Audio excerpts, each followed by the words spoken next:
So our speaker, Michael Connors, is of course well known to many of us here. He's the co-anchor and assistant news director at NTV News. He started his career at The Telegram in 2000 and moved to NTV in 2003.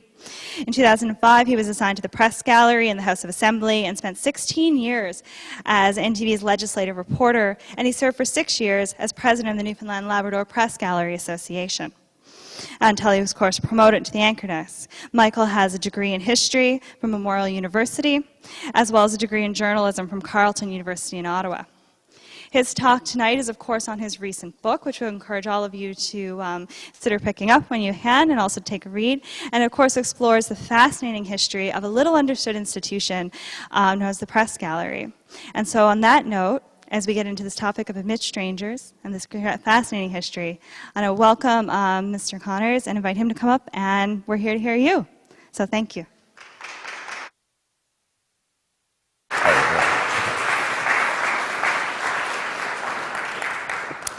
Can everyone, I'm on, yes, can everyone hear me? Well, I'll start off, first of all, obviously my job involves a form of public speaking, but I'm used to just looking into a camera lens and not actually seeing my audience. So this is a bit out of my element for me, so please bear with me, but I hope you enjoy this. I'll start off by saying thank you very much to the Newfoundland and Labrador Historical Society for inviting me here, and especially for hosting the talk in this venue. There is no better place to host a talk like this. I will note that the bulk of this story actually takes place in a different area, in a different building, but in a legislature that no longer exists, which is fitting because it's about an organization that effectively ceased to exist. That is the House of Assembly, the old House of Assembly, when it was on the 9th and 10th floors of Confederation Building. And I think there are some faces in this crowd here who would remember that legislature before it closed.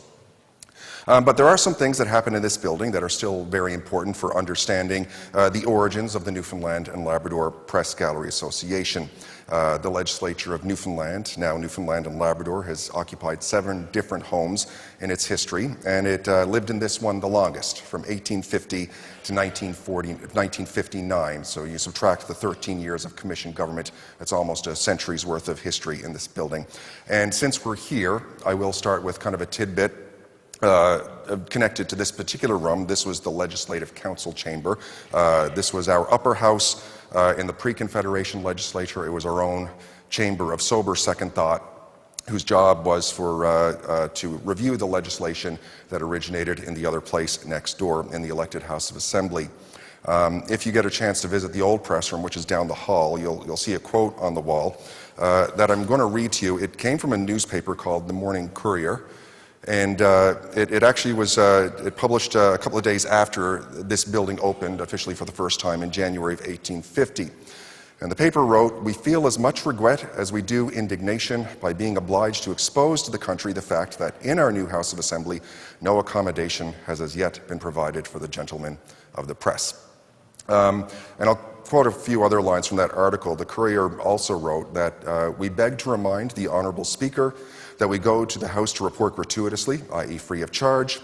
And later they wrote, we submit to him that we should at least be placed on equal terms with the paid reporters of this House, we who are unpaid, unpensioned. So I'll give a little bit of background to this. During those days, the newspaper reports out of the legislature came from a couple of sources. They were the newspaper's own reporters, but the legislature also employed its own official reporters. And these reporters were employed by the House to take notes of the proceedings and to provide those notes to whichever of the weekly or semi-weekly newspapers in St. John's came out the next morning. There were no dailies back then. So it appears the Morning Courier was arguing that the newspaper's own reporters needed to have their own reserved space in the House chamber that was on par with the official reporters. Based on the Courier's reporting, it looks like they argued this issue back and forth with the Speaker and Sergeant-at-Arms for a couple of days. And then the House of Assembly finally introduced a motion, January 30th, 1850, to set the rules for outsiders, or strangers, as the parliamentary term is, to enter the House chamber. It reserved spaces for VIPs, like judges and members of the learned professions. And it also established that the upper gallery up there and stretching next door would be open to all. So in a sense, they were creating the public gallery and the upper balcony there. And finally, it established that the reporters of the public press have a desk without and against the bar. Now, for those who don't know, the bar of the House is a rod that the Sergeant-at-Arms places across the doorway to keep outsiders from coming onto the floor. And for those of you who sat in the House, when you do a division vote, they bar the doors so that If you're not in the House before that bar goes down, you can't vote, and if you're in the House, you don't get to leave until the vote is done.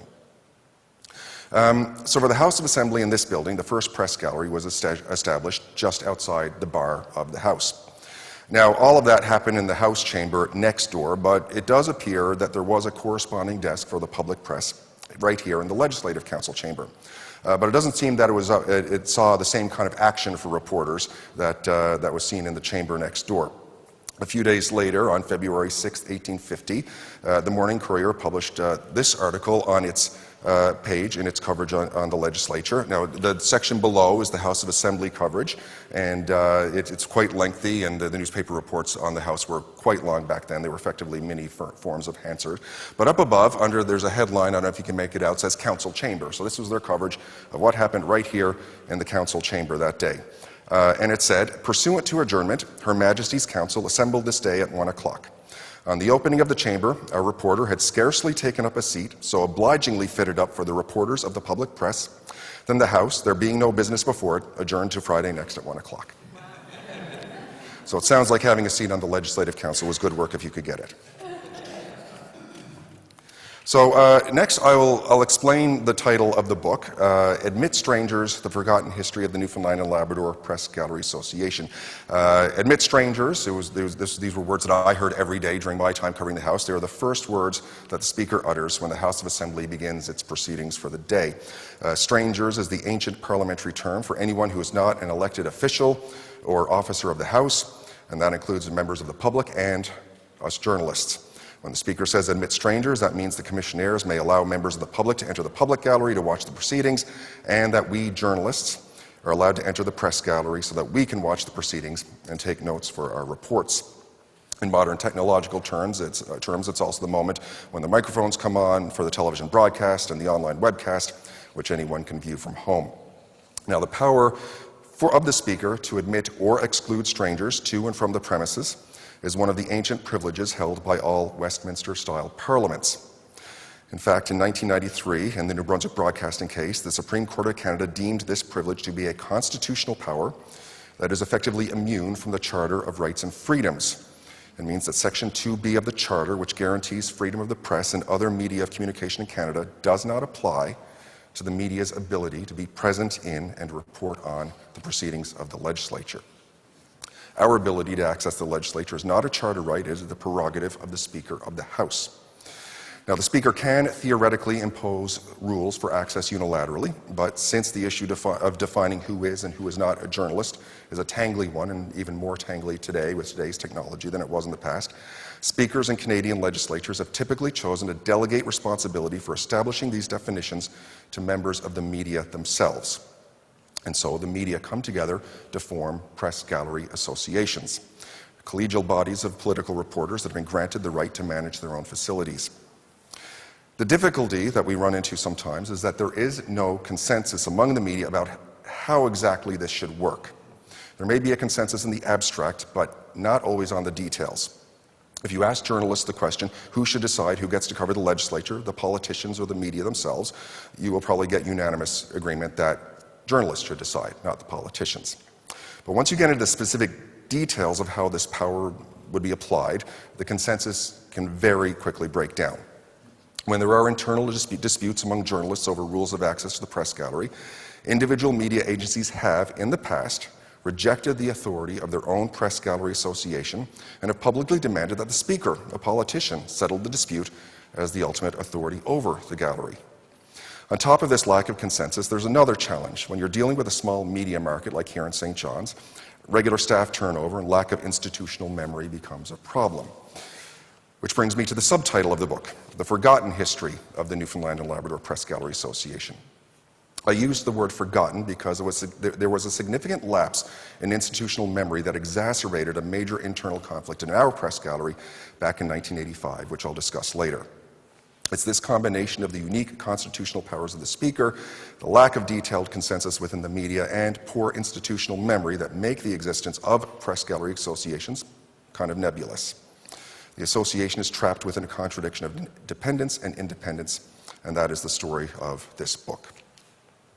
So, like I said, the core of the story takes place from 1968 to the early 1990s, which is the period when the Press Gallery Association kept and preserved its own internal records. When I became president of the Press Gallery in 2016, I got a call from the Speaker's office one day telling me that the cleaning staff had found some old papers in the press room at Confederation Building and didn't know what to do with them. The Speaker's office had them placed in a couple of bankers' boxes and let me know they were there so I could see if they were anything important. Inside those boxes, I found old copies of minutes, constitutions, financial records of the Newfoundland and Labrador Press Gallery Association, an organization that I'd been in the House at that point 11 years, and something that I really knew nothing about. They weren't organized in any particular order, but in general terms, the newer stuff was on top and the older stuff was on bottom. So going through it was kind of like traveling backward through time. When I got to the 1980s, I found records of correspondence with Premier Brian Peckford and thought, that's interesting. And I went a bit deeper and I got back to the 1970s. I found records of meetings with Premier Frank Moores, and I thought, that's very interesting. And finally, I got back to the late 60s, early 70s, and found records of correspondence and a meeting with Premier Joey Smallwood, and I thought, holy cow. I think I was most frightened by the possibility that all or part of this could accidentally have been thrown away. So I organized the records chronologically, wrote up a report for my colleagues in the Press Gallery. My thinking was that if anything ever did go wrong among us, we could at least share common knowledge about how the Press Gallery had dealt with things in the past. I then tried to fill in some of the gaps in the records by conducting interviews with former members of the Press Gallery and some former politicians. Those interviews are also recorded in the book. And in the final step, I tried to see if I could figure out how things functioned going all the way back to the beginning, because of course in this province we tend to view the beginning as 1949 with Confederation, but our legislature actually started in 1833 after the granting of representative government. So using newspaper records and legislative records and other secondary sources from the Munn Library, I did my best to sketch out how things worked in this chamber and the chamber next door, going back to the very, very beginning. So with that next, I'll talk about the pre-Confederation Press Gallery. That very, very beginning happened January 1st, 1833, when the Newfoundland legislature sat for the first time. The House had two chambers, the elected House of Assembly and the appointed Legislative Council, where we are now. There was, over a period of many decades, what I would describe as a relentless, circular, often partisan and patronage-ridden debate over how to produce a, quote, faithful report of the legislative proceedings and make them available to the public. The legislature was in its infancy with no permanent home. It wasn't here yet. Its first meeting was a local tavern and lodging house owned by Mrs. Mary Travers, and it was there until she kicked them out for not paying the rent. And then it moved to the old courthouse until it was destroyed by one of the great fires, and then a couple of other locations until it arrived here at the Colonial Building in 1850. The local press at the time was also in its infancy. St. John's had a collection of weekly and semi-weekly papers that were very small and only employed one or two people each. And it was to these newspapers that the first Speaker of the House, John Bingley Garland, delegated responsibility to write and present a faithful report of the legislative proceedings to the public. And that brings me to this article. This was the Public Ledger, printed on January 8, 1833. And they wrote, "A new and important duty has now devolved upon the press, which consists of a faithful report of the proceedings of the representatives of the House of Assembly. The public, as well as ourselves, will feel indebted for the ample accommodation which has been afforded the gentlemen of the press and to the kind and respectful considerations of the Honourable the Speaker, who, as we believe, has been mainly instrumental in this arrangement."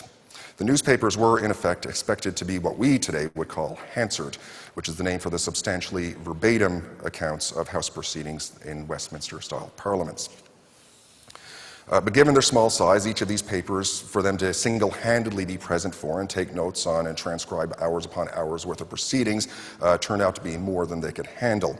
The Ledger in the same article also wrote that covering the legislature was a, quote, arduous and onerous task, and they gave a not-so-subtle hint that funding would be needed from the government, saying, as the emoluments derived from the newspaper press in this colony are by no means sufficient to admit of an adequate salary being afforded to a professional reporter. So the solution for the House, as I said, was to hire its own official reporters, people who were employed. They would sit in a designated reporter's box and they would take notes of the proceedings, and as I mentioned before, they would present those notes to whichever paper came out the next morning, and the legislature would actually pay each of the newspapers to print those official reports.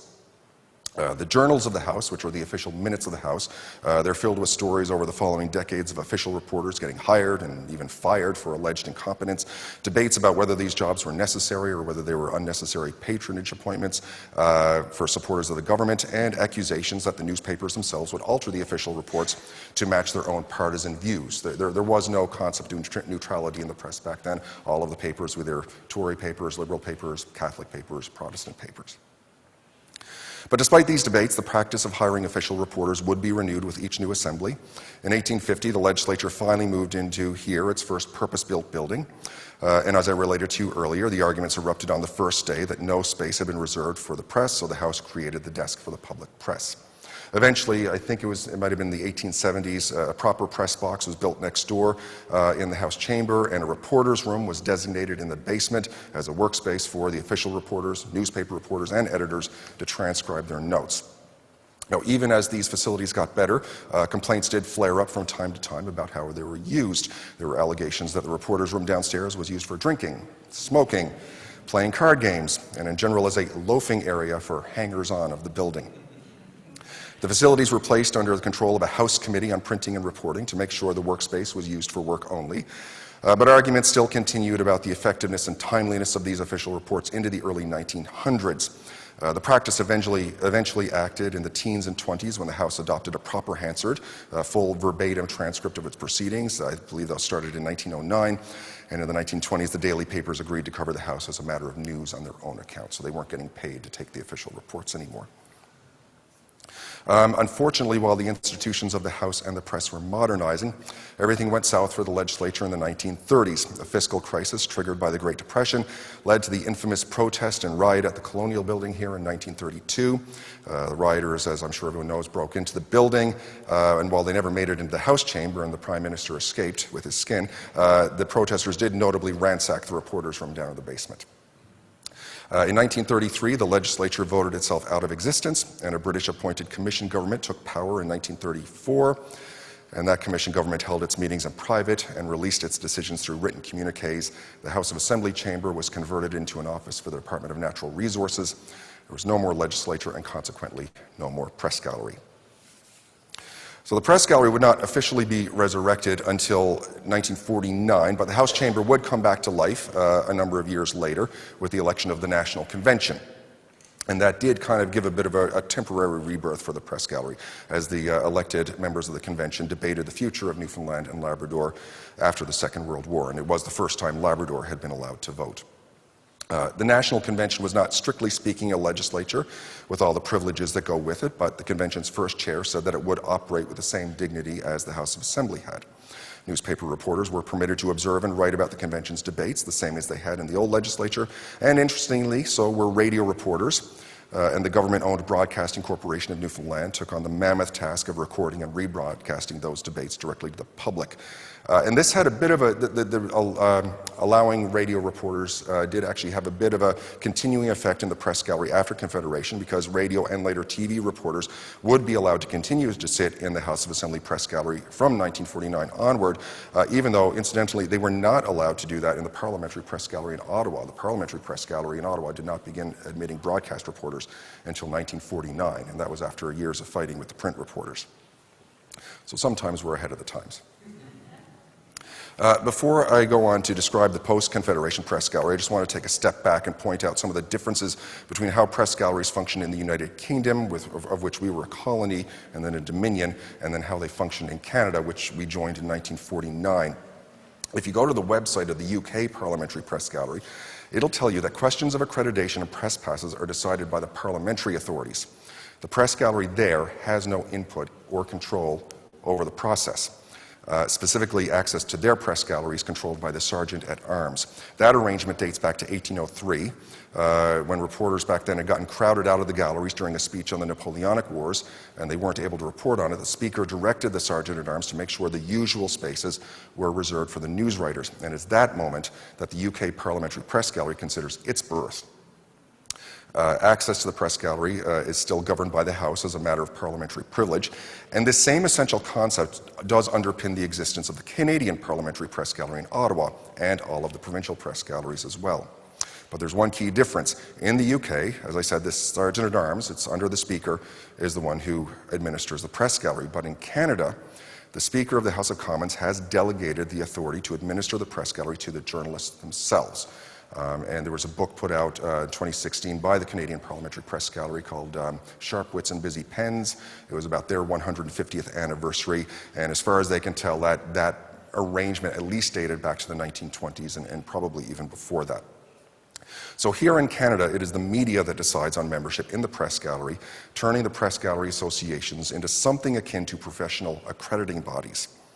I highlight this because here in the pre-Confederation House of Assembly, issues and controversies involving the reporter's box and the reporter's room had always been handled directly by the Speaker or committees of the House of Assembly as a matter of parliamentary privilege. So the administration of the press gallery at that time was much more reflective of British practice. But after Confederation in 1949, the local press corps would start to adopt some Canadian ideas, and the administration of the press gallery would gradually start to reflect more of the Canadian practice. So the first step happened with the foundation of this organization, the Newfoundland Press Club. I'll start by making a few comments on this photo. This ran on the front page of the Evening Telegram on July 13th, 1949. That was the day the House of Assembly opened for the first time after Confederation. It had been shut down since the end of responsible government, but now the House was back. And the photo was taken at a meeting that happened the night before in the press room of this very building. It shows the new Premier, Joey Smallwood, being presented with an honorary membership card and to be an honorary member of a brand new organization called the Newfoundland Press Club. And that title that he had would eventually grow into honorary president of the press club. That was because he had been a former journalist himself. The other people in the photo are people you might recognize. This was the executive board of the Newfoundland Press Club in 1949. Starting on the left is Jeff Sterling, at the time the publisher of the then Sunday Herald, and would later co-found my employer, NTV/CJON. Then moving right across the photo, there is a photographer, Silver Marshall. He ran a downtown photography studio and made his name in the business by photographing the Knights of Columbus fire in 1942. Then you see Smallwood receiving his honorary press card. Right in the middle there is the new regional director of the CBC for Newfoundland, William F. Galgay, and he had been the general manager of the Broadcasting Corporation of Newfoundland during the Commission government years. Then there's the person presenting Smallwood with the card. He's Eric Seymour. He was the first president of the Newfoundland Press Club. And finally, on the right is, well, my right, I don't know if I'm looking the right way here, Don Jamieson. Don Jamieson was a radio broadcaster at the time, but would later co-found CJON with Jeff Sterling and would become the province's first television news anchor and later go on to a long career in politics as a federal cabinet minister. The idea for founding this organization came after local journalists had attended a meeting of Canada's National Press Club in Halifax.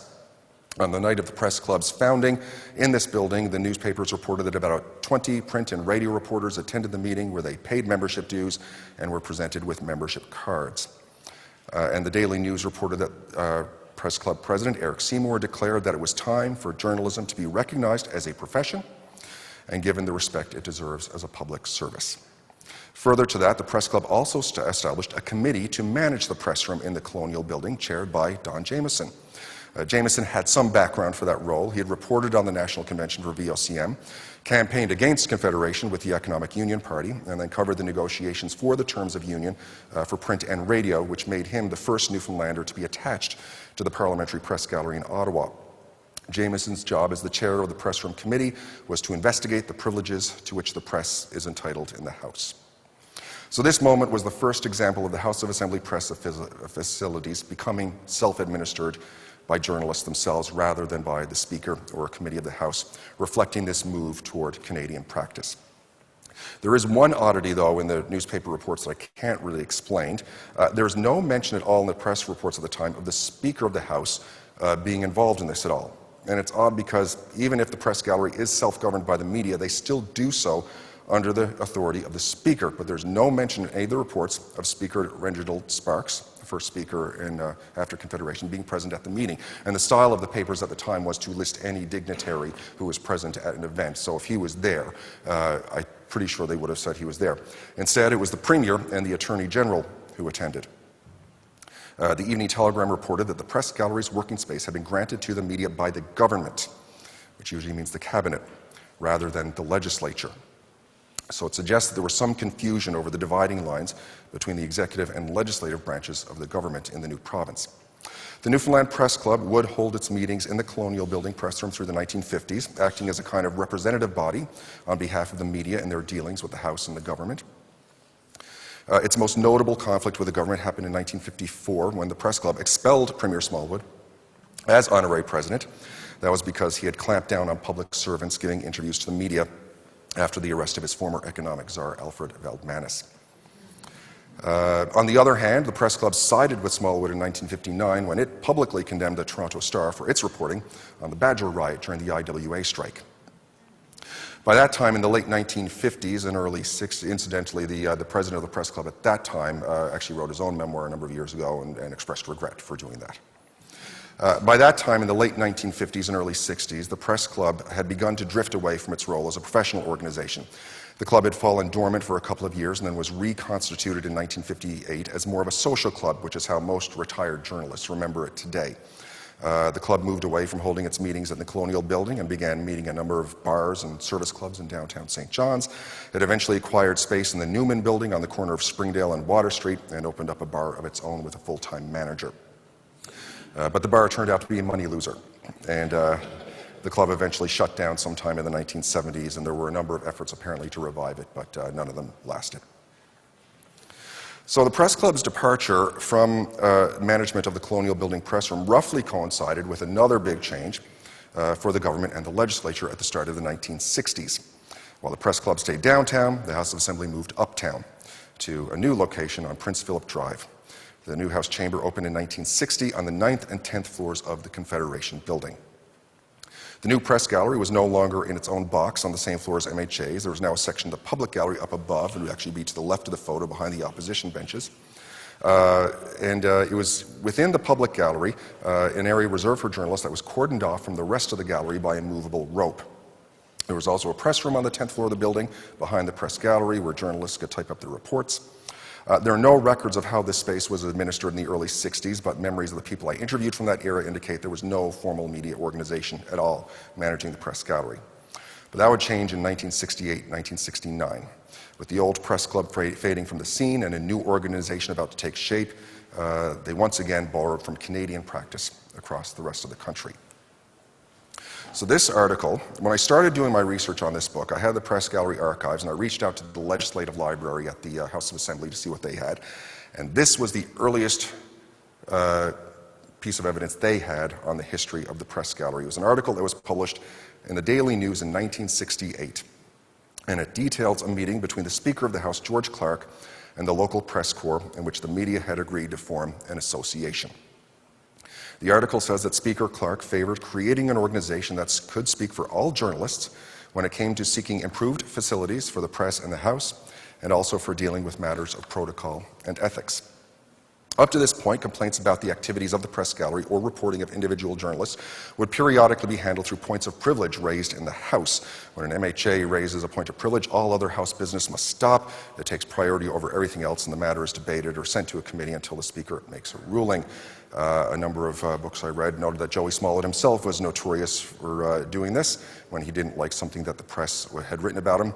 In one case, in 1954, he actually sought a ruling from the Speaker to have Harold Horwood, his former political ally turned nemesis as an Evening Telegram columnist, banned from the press gallery for things that he had written in the Telegram. That issue was sent to a committee of the House, but it was never acted on. And having observed more than a few points of privilege myself in my time covering the House, I can say they do, they're important, but they do have a way of gumming up the legislative agenda of the day because everything else has to wait until it's dealt with. There's no way to know whether this was part of Speaker Clark's thinking, but from the information that's available, it does seem that he wanted to change the way issues with the media were dealt with in the House. There was another Daily News article I found that said Clark wanted the media to form a code of operation inside the House of Assembly.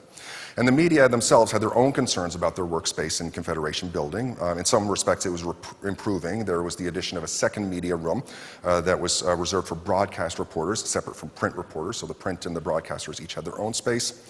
But the physical space of their press gallery in the House chamber was not secure. As I said, it was cordoned off by a movable rope. And it was not unusual for the press gallery to sometimes be reduced in size, for the rope to be moved, when MHAs themselves wanted extra space for their own guests for things like the throne speech or the budget speech. And this was a point of contention, actually, for many years while the House was on the 9th and 10th floors, even up as far as 1980. There were records of still having arguments over it. So it seems there was a mutual desire by the Speaker and by the press to make this organization happen. So jump ahead to 1969, and we have the official founding of what was first called the Newfoundland Legislative Press Gallery Association. And this also marked the beginning of the press gallery keeping its own internal records. And they did a number of things in creating this association. They adopted a constitution, they set definitions and qualifications for journalists to work in the press gallery, they agreed to charge membership fees to all the local media outlets and to their individual members. They established rules that only fee-paying members could enter the press gallery, and most significantly, they followed the Speaker's desire to take on the role of regulating ethical conduct. The 1969 Constitution included a clause that said the Press Gallery Association had the power to expel members for, quote, unethical conduct. The language itself appears to have been boilerplate that was just copied and pasted from the Constitution of the Canadian Parliamentary Press Gallery in Ottawa. But most crucially, the clause contained no definition for what actually constitutes unethical conduct. So according to the minutes, the only discussion on this point was to make sure that a reporter expelled for unethical conduct would have the right to appeal that decision. So on that point, I'm going to introduce this person. This is Bren Walsh.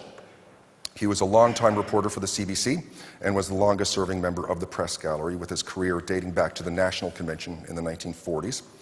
By all accounts, he was considered the grandfather of the press gallery and was very highly respected among his colleagues, so much so that he was in fact nominated to be the first president of the Press Gallery Association, but he declined that nomination. It went to Gary Callahan of the Evening Telegram instead.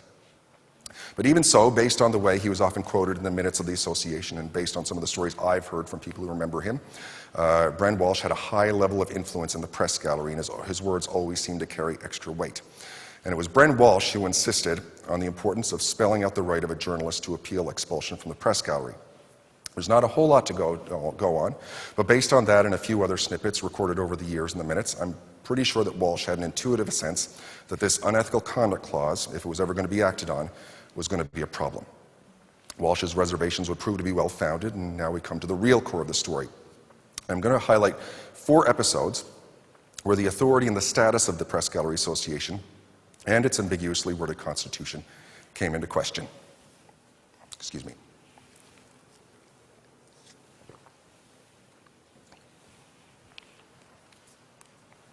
So the first one happened rather quickly. Pictured here are the Speaker of the House, George Clark, and Premier Smallwood, just a few months after the founding of the Press Gallery Association, when the Speaker had made the association custodian of its office space.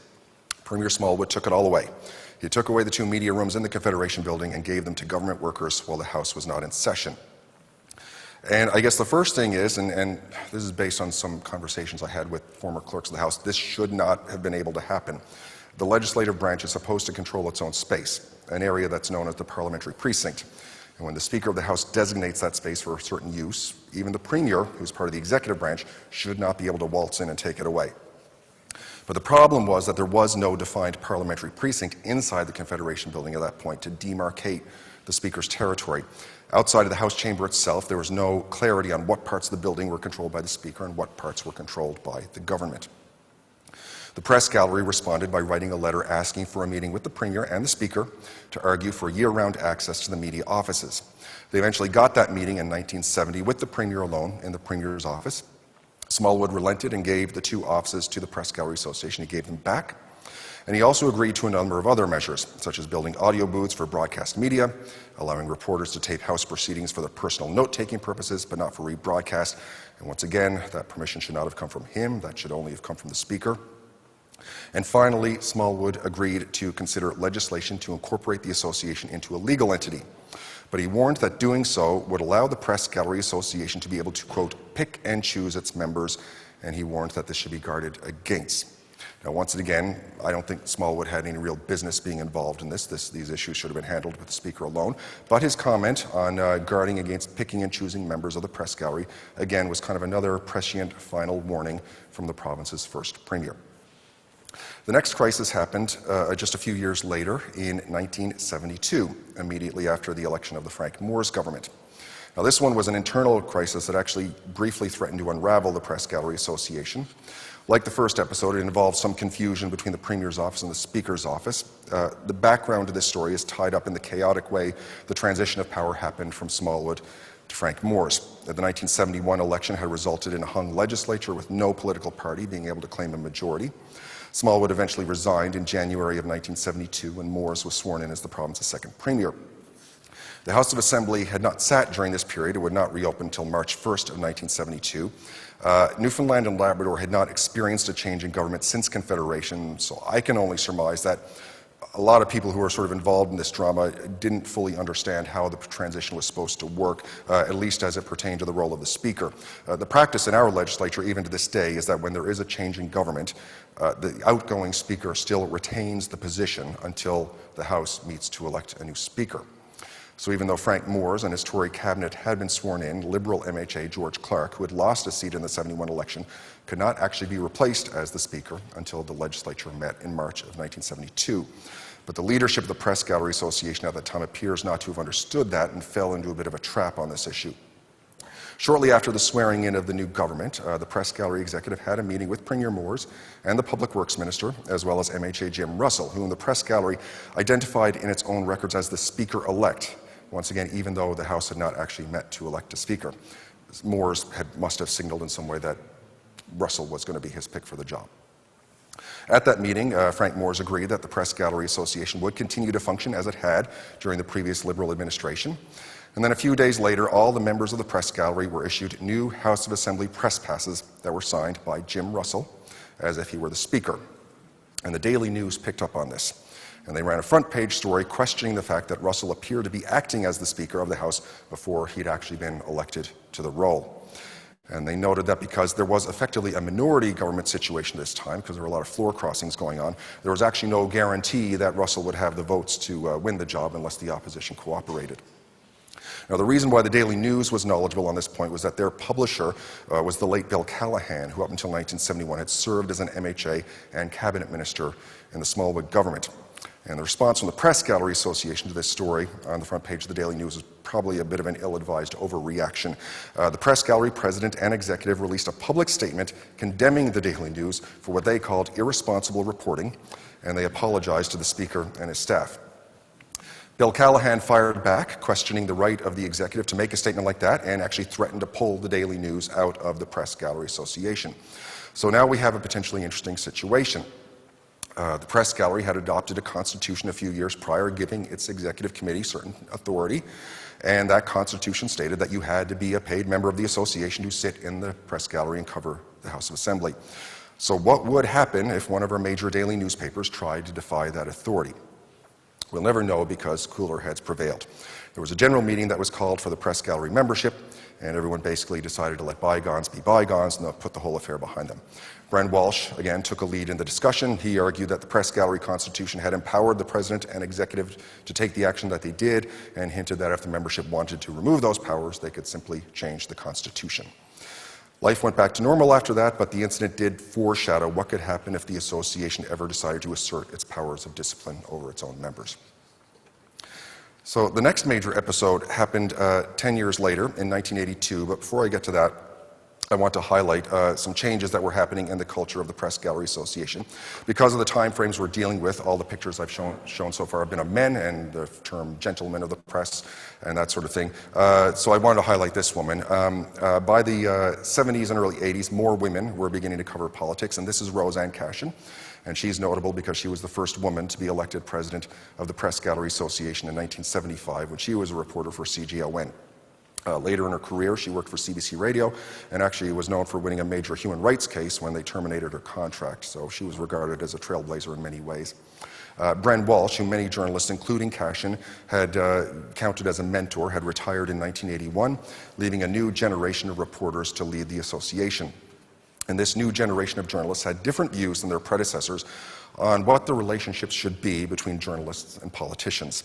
In the 70s, during the Frank Moore's years, there had been much more of a social atmosphere in the press gallery. The association held an annual cocktail party that was paid for out of its own revenues, to which politicians and their spouses were invited. There was also a cash bar set up in the press office where members could pay 50 cents for a beer or 75 cents for a shot of liquor. And it wasn't unusual for MHAs during the Frank Moore years to go upstairs and socialize after the House proceedings ended for the night. But that began to change with this guy in the Brian Peckford era. In 1980, the press gallery voted to end the annual cocktail party, and in 1982 it voted to eliminate the cash bar. The younger generation of journalists, many of them told me they didn't like what they called fraternization with politicians, and they adopted a more adversarial approach. And the most striking action of this more active press gallery association happened in 1982, when the association actually bought newspaper ads criticizing Brian Peckford. It was prompted after CBC Television had aired a feature piece on the perks and fringe benefits of the Premier's office, including a taxpayer-funded official residence for the Premier at Mount Sion House in Pippy Park. According to Peckford's own correspondence, he didn't object to the subject matter of the feature, but he didn't think the information had been presented fairly. He responded by blacklisting CBC Television from any interviews unless they were shown unedited in their entirety, and on the condition that he was given the questions ahead of time. Peckford even wrote a letter to the Daily News describing how he had tried to get a hold of the salary information of CBC employees in St. John's and in Toronto and make the information public. In response, the Press Gallery Association held an emergency meeting, and its members voted unanimously in favor of a resolution condemning Peckford's actions. And they also voted to buy newspaper ads in the Daily News and the Evening Telegram to publicize the resolution. And on the screen right there, that's the version of the ad that ran in the Daily News. What Mr. Peckford has done is very, very dangerous. The Press Gallery Association has unanimously passed the resolution, and underneath it details that it's condemning his action, basically. Now, while the association said the vote on this ad, this resolution, was unanimous, there was still some discord within the media on it, in particular with the wording of the ad, which stated the association was representing all media. That prompted the Evening Telegram to write an editorial under the headline, "We speak for ourselves." The Telegram didn't dispute the right of the Press Gallery to pass a resolution like this, but it did dispute the right of the association to speak on behalf of the Telegram. The newspaper said it reserved the right to state its own views on its editorial page, and as far as the battle between Peckford and CBC was concerned, the Telegram had decided not to take a position on that. So once again, we have a situation where the Press Gallery Association takes an action that it understands to be within the authority of its constitution, but then one of its member organizations kind of pumps the brakes. In 1972, the association felt it had the right to issue a statement condemning the Daily News, and the Daily News said, "Hold on a second, you don't have the right to tell us what to print." And then in 1982, the association felt it had the right to issue a statement on behalf of its members condemning the Premier's actions, and the Evening Telegram says, "Hold on a second, you speak for yourself, but you don't have the right to speak for us." So this brings us to the fourth and final and biggest crisis in the history of the Press Gallery Association, and it is effectively the climax of the story. This one was an internal crisis, and it was triggered by some more changes that were going on in the media at the time. In the late 70s and early 80s, there was a wave of unionization among the private sector newsrooms in St. John's. First, the Evening Telegram in 1979, next NTV in 1982, and finally, pictured here, Q Radio in 1985. And all three of them, from what I understand, had strikes in order to get their first collective agreements. By this time, the president of the Press Gallery Association was CBC reporter Bob Wakeham, who had been one of the leaders of the Telegram's unionization drive in 1979 before he went over to CBC. So it's safe to say that Wakeham had strong views on labor issues. Initially, when the Q Radio strike started, the station applied to the Press Gallery to have their news director, Jim Goldrich, fill in for their usual legislative reporter. Reading between the lines of what was in the records, it seems there were some reservations within the association about allowing a manager to fill in for a striking worker, but they did allow Goldrich into the gallery. But then things escalated further when Q Radio hired replacement workers to work for the station after the strike had started. And for many members of the Press Gallery, this was out-and-out scab labor. One of them was a reporter named Randy Perry, whom the station then assigned to the Press Gallery to cover the House. I will state for the record that when I interviewed Perry myself, he rejected the notion that he was a scab. He argued that he had worked for Q Radio before the strike started and actually got squeezed out because of his own personal dispute with management, and in his view, he was getting his rightful job back. In any event, this decision to assign Perry to cover the House set off a bombshell in the press gallery. CBC reporter Bill Gillespie filed a complaint that this constituted unethical conduct under the press gallery's constitution. The press gallery membership held a meeting at which both sides were allowed to state their views, and then a majority of the membership voted to expel Perry from the press gallery as per the terms of the unethical conduct clause in their constitution. Q Radio obviously was not happy about this, nor were managers at the other local media outlets. Q Radio appealed the decision to the Speaker of the House, at the time Patrick McNicholas, and then went one step further and defied the vote by continuing to send Randy Perry to the press gallery, which led to a standoff in the press room on a Friday morning while the House was still in session. Q Radio argued that it did not recognize the association's authority on this matter and questioned where it came from. And after an extended shouting match, Bob Wakeham tried to get Perry to leave the press room and failed. Then he took the matter to the officers of the House, demanding that they remove Perry, but they refused. Speaker McNicholas decided that Perry would be allowed to stay in the press gallery until he made a ruling on the matter.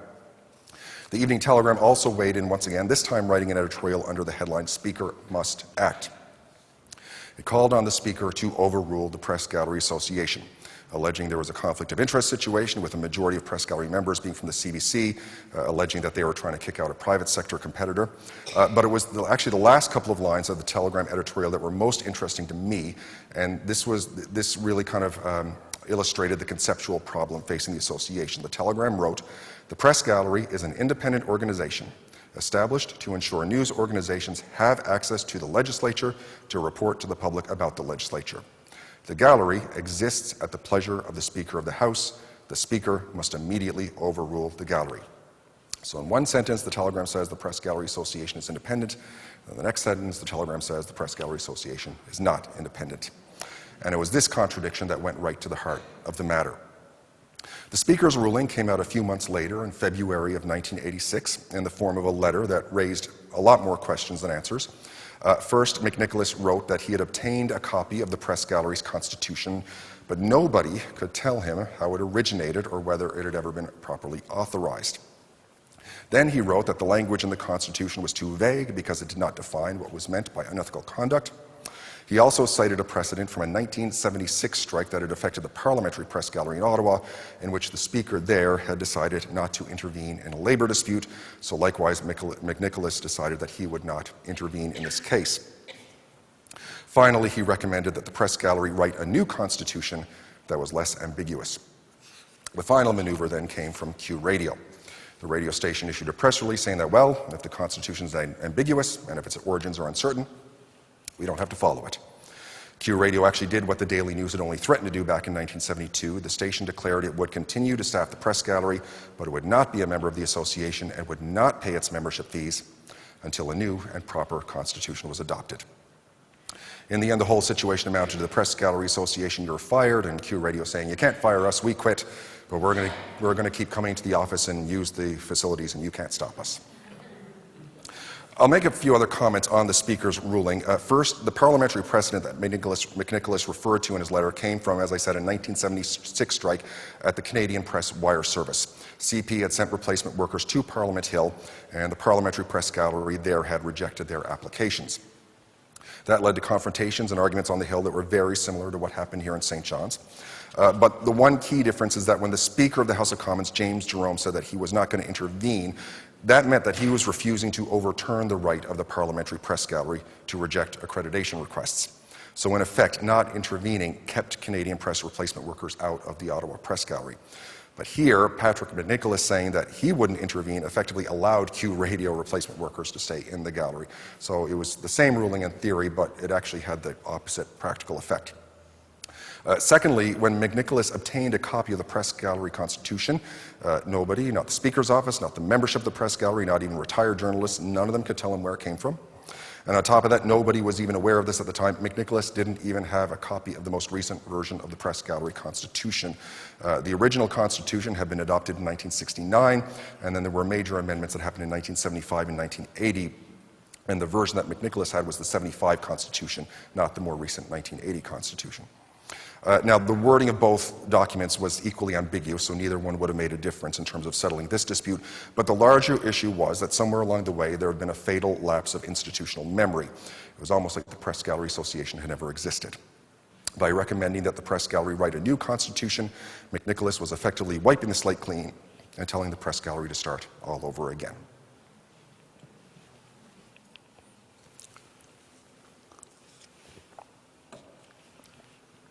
So that was the final major episode in the history of the Press Gallery Association, because within a few years it would simply disappear.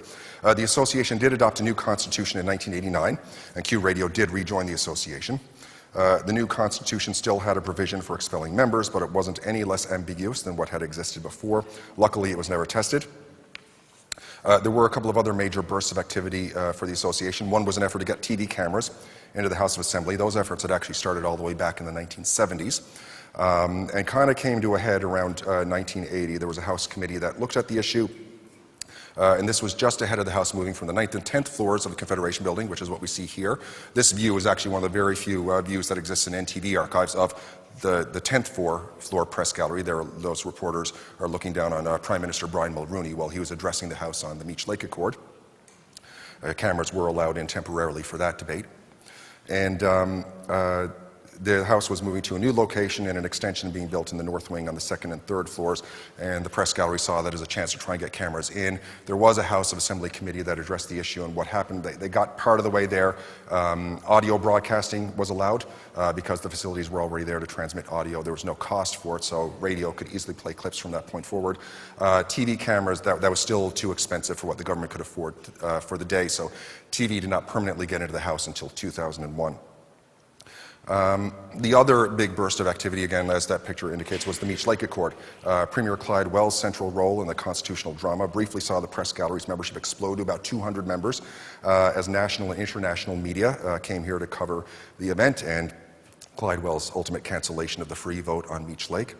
But all of this activity was short-lived. Once the dust settled on this, the House moved downstairs to the new legislature where it currently lives now on the 2nd and 3rd floors of Confederation Building. And it seems like once the machinery of the new House got going, there was less work left for the Press Gallery Association to do, fewer people left to do it, and it just kind of disappeared. It stopped collecting membership fees, it stopped electing executive committees, and the Constitution fell into disuse and was forgotten about. So I guess some final thoughts. When I look back on the history of the Press Gallery Association, I think this is kind of the great irony of what happened. For many decades in the 19th and 20th centuries, the press facilities in the legislature were under the direct control of the Speaker and committees of the House. After Confederation, the Newfoundland Press Club briefly took control, but then got sidetracked into more of a social club and eventually went out of business. Then in 1968, George Clark, who to this day remains the longest-serving Speaker ever in the history of the House of Assembly, wanted to introduce a new model for dealing with these issues. And I'm sure he would have looked around at the time at how things were done in Ottawa and other provinces and would have seen that they had these things called press gallery associations, where the Speaker would delegate the authority for the media to handle all these quandaries themselves internally. So he brought the media together and said, let's form a press gallery association, and I'll give you the authority to handle these issues for yourselves. And the media said, yes, this is great for freedom of the press. We should be deciding these issues ourselves, not the politicians, and they did it. They created a press gallery association, and they adopted all the same authorities that the other associations had across the country. Then, 17 years later, the association acted on that authority, and some of its members said, wait a second, we don't remember agreeing to this. We don't recognize the authority of the association to do this. Only the Speaker has the authority to do it. The Speaker must decide. So they kicked it back to the Speaker.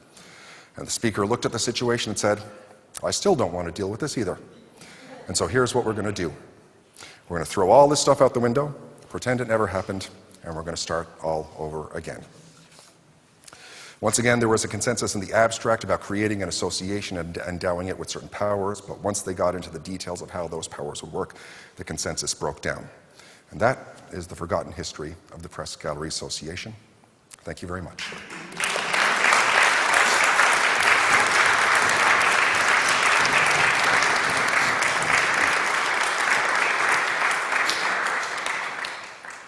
Oh my goodness. Well, Michael, thank you so much. You took us all the way from the 19th century right up to the modern era. That was a remarkable talk, and thank you for your time.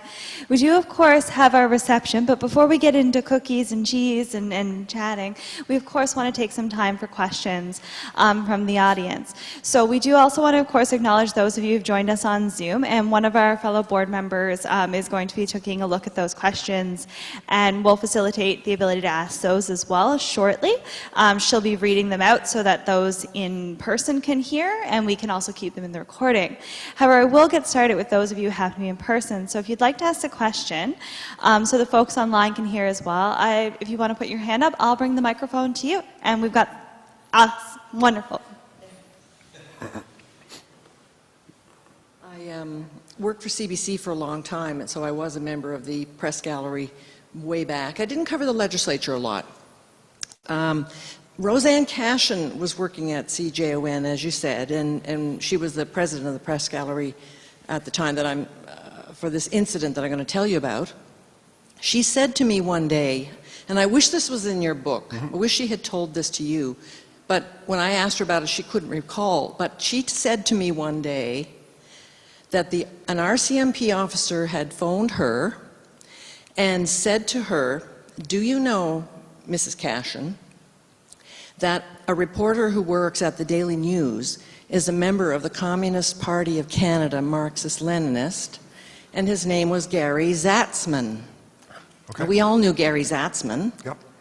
And I knew that he belonged to the CPCML because I knew people who belonged to the CPCML, Sandy Pottle and all those people. They had little meetings in someone's house, you know, totally harmless.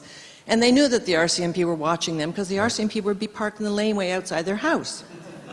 Anyway, so the RCMP called Roseanne to tell her about Gary. Were they trying to get him fired?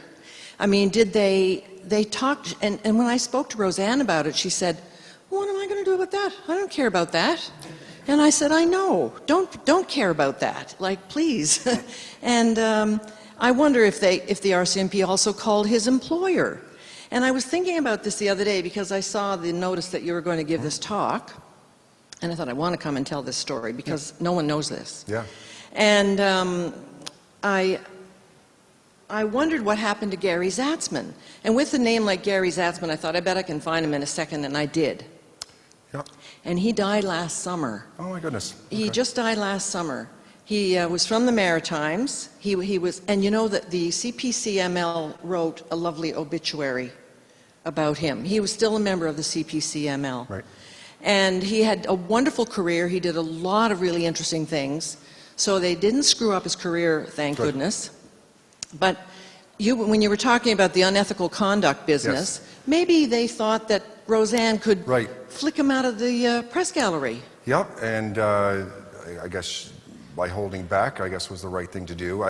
The name is familiar to me. Zatzman's name is in some of the membership records of the press gallery, but he wasn't at the center of anything critical that went on, so I never thought to seek him out. One thing I will say, because I remember speaking to Roseanne Cashin, and she said at the time she didn't remember a lot, and that was actually a very common response I got as I reached out to people for interviews, because one of the things about being a legislative reporter is that your attention's on the floor of the House, and your attention's on the stories that you're covering. Administering the press gallery itself is really just kind of a secondary activity that you do in your spare time. And so what I found as I was trying to fill in the gaps from people about, like, you know, because the written records suggested certain things, and I was trying to, like, fill in some of the gaps there, is that being on the press gallery executive and stuff that went on there wasn't actually a high priority memory for a lot of people. Lots of people had memories of stories they covered, confrontations they'd seen between politicians on the floor of the House, but trying to get them to remember things that happened, you know, while they were a president or on the executive, that was actually a lot more difficult. It got a lot more vague. And so yeah, and I think that and that was maybe what came down to Roseanne Cashin. I think she was a little bit startled initially when I reached out to her. Someone all these years later reaching out on something that she did back in the mid-'70s. So yeah, that's unfortunate. She didn't remember that story at the time when I spoke to her. That was a fascinating story. I never forgot it. And I talked to her today just by coincidence. Yeah. And told her I was coming here tonight, and she said to say hello to you. Thank you very much. One thing I will say, and this would be an issue in the Ottawa Gallery too, it's not so much, not that it was CPC ML per se, it would be membership in any political party would be a problem. If a reporter had an active membership in the Conservative Party of Canada, the Liberal Party of Canada, or the provincial parties, that would be a problem. So, like just as an internal, having a reporter. No, they're not. No, that was obviously a different issue in that time and age, and there were obviously legal consequences in there, which the press gallery should not have been involved in. But just the simple fact of being a member of the party. I mean, once upon a time back, again, in the 19th century, the papers were all explicitly partisan, and the editors themselves ran for office and kept editing their papers. And actually, well, even in more recent history, I mean, that this kind of stuff happened. Bill Callahan in Smallwood's cabinet, and then going over and being the publisher of the Daily News, and there are other examples. I mean, there's lots of crossover between media and politics. But I think working in the press gallery at the same time as holding an active membership in any political party would be an issue. It's an issue. It is an issue in the Ottawa Press Gallery Constitution. So that part of it, might have been a problem, but the RCMP getting involved, no. Yeah. Very nice presentation. My father was Bill Callahan, by the way. Oh, yes, nice. Yes. I remember reading all that stuff on my father's dining room table. Yeah. And we'd be discussing it. And of course, I became a journalist. I was very glad I did reach out to him and interview him before he passed away. And he would have given you a great interview before he passed away. But to answer your questions, yes, we did get a call from the RCMP. Okay, well, there you go. We really did. This is why meetings like this are great. And my father told them that they had no problem, they wanted to come in, but they weren't going to do any interviews in his offices. It was going to happen outside of the offices. Okay. But they want to know the questions, and they want to be able to report the answers, naturally. Yeah. But all this was so fantastic. Hansard, by the way, was my father's dream, and he got it going. He talked about that, yep. Yeah, but the question I had was the 72 election. Yep. Did you know what happened or how Moores became premier? Well, there's lots of stories circulating around and about, well, it was certain people crossing. Are you getting at like who was crossing the floor or that sort of thing? Not quite. One person was well looked after once the decision had come down. Ed Roberts would drop this hint to me every now and then. You're talking about Bill Saunders? Yeah. Okay, yeah. So there was a resignation that happened the day the House opened, is it? Yeah. Yes, that's what happened. So they had sent him already down to Florida to get away from here, so he wouldn't be here when the House opened. Yeah. And therefore, Moores could take the House, and because Smallwood didn't have enough members. And Yes, right. I guess the issue was happened. that whether the Lieutenant Governor would call an election so soon if the House wasn't sort of Exactly right. Exactly and this right. resignation kind of clinched it. Yes, and my father had just finished there because there was a full wipeout of most of the members across the province, including my father in Port-au-Port. But there's some hung on, But, Yes. But Dad went back to, just so you know, went back to his love, which was journalism. Right. He was actually worked alongside of Don Jameson at CJON News. Yes. And he was the news director as well and sports director at that time. But he went back to that, and there was a clear division. I mean, he didn't take any orders or any comments that would be used in favor of the Liberal Party or anyone else. It was just the way it was going to be, and that's his journalism ethics. But yeah, that Zatzman thing. I remember Zatzman coming in that day. I was in the newsroom, and. Exactly. It's too bad you didn't, because he was one really interesting guy. So I just want to congratulate you on a great process in the book and all the work you did. It's tiring. As you know, my father's got several books out there, and it's tiring. Yeah. And because you're a journalist, you got to be really accurate. So that's hard to do sometimes because you got to go sources tell us, Yeah. But I appreciate what you did. Thank you. Yes, anytime I chatted with Ed Roberts before he passed about this, he would sort of say, yeah, Mr. Saunders made his decision, and only he knows what happened. Yeah. No, thank you. And this is, as a historian, hearing these questions and also hearing these other stories and narratives, this is what makes these evenings just so rich and wonderful. And we still have time for more questions before I know coffee and cookies are here, but we still want to have a bit more time if we have any folks who, I know we don't have any, we've got one. You mentioned that the Newfoundland legislature press gallery allowed radio before Ottawa did, and there was an article in Megan in the Admiralty House Museum a newspaper article that says that Smallwood only allowed radio broadcasters in for the actual announcement of Newfoundland joining Confederation. So I'm wondering if you see a link between the Barrel Men being our first premier. Oh, well, I mean, yeah, I guess in terms of, there was a distinction between the reporters being present and taking notes, and then actually having the recording equipment in. Recording equipment was not allowed in, except by special permission of the legislature for special announcements. But the reporters themselves, the radio reporters and TV reporters, could sit in the press box over there and take their notes, which was in contrast to Ottawa, where they weren't even allowed to sit there. And the issue there was that the print reporters who staffed the Parliamentary Press Gallery in Ottawa could make extra money by doing freelance reports for radio and TV. And so they didn't want, as soon as the radio and TV reporters were allowed to sit directly in the press gallery, that was going to end because they wouldn't be needed anymore. And the reason how that actually got resolved was the Speaker he didn't explicitly overrule the press gallery, but there are multiple galleries in the House. And the Speaker can use them however he wants. So, okay, fine, I'm not going to interfere with the press gallery, but what he did is he took 2 seats out of the diplomatic gallery and said to the radio reporters, you guys can sit there. And basically their press gallery's rules on barring radio reporters became irrelevant at that point. So then they changed their constitution in 1961, which formally allowed TV and radio to be members of the press gallery. Smallwood, as yes, I mean, his own history as a radio broadcaster, I think he would have had affinity for broadcast. I didn't get a whole lot of detail with the National Convention, but when the BCN broadcast started, some of the popular memory of that actually did influence some of the decisions that got made on allowing cameras into our legislature in the debates that happened in the 1970s and 80s. Among the Newfoundland nationalists, there was this view that the BCN broadcast had actually basically been rigged to give Smallwood a larger voice, to allow him to make his pro-Confederation case directly to the public and boost the support for that.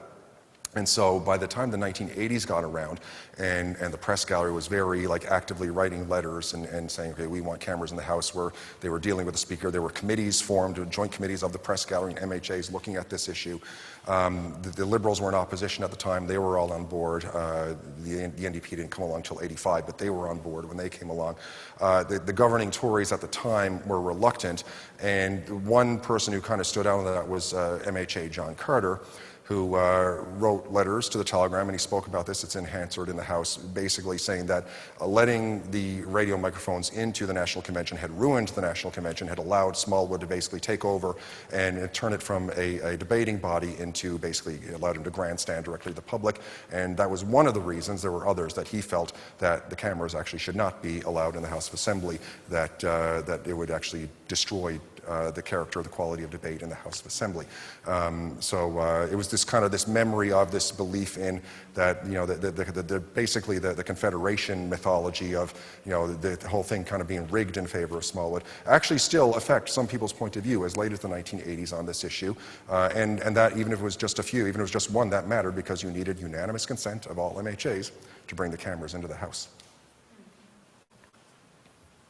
Thank you, Michael. That's incredible. And also, of course, bringing our perspective back to the legacy of Confederation and those debates. I think that's just really, just as a note for this series, really rich and a good point to consider. Before I turn us over to coffee and tea, I will put out one final call for any questions or comments. All right, on that note, I want to say again a thank you on behalf of the Newfoundland and Labrador Historical Society. I also, of course, want to do one last final plug to consider joining our society. Membership is about $40. You get it quarterly. You can find all of our information, of course, on our website, nlhistory.ca. You can also, of course, ask any of our board members or folks that are around here. And then lastly, of course, I want to say a thank you to our partners, Provincial Historic Sites, to Megan Webb for the introduction, to Gilbert Higgins and notion of this lecture, which is, of course, named for him. And then, of course, to our speaker for making this evening incredible as we took quite a journey through the history of a very important association. So thank you, Michael. Thank you very much. Thank you.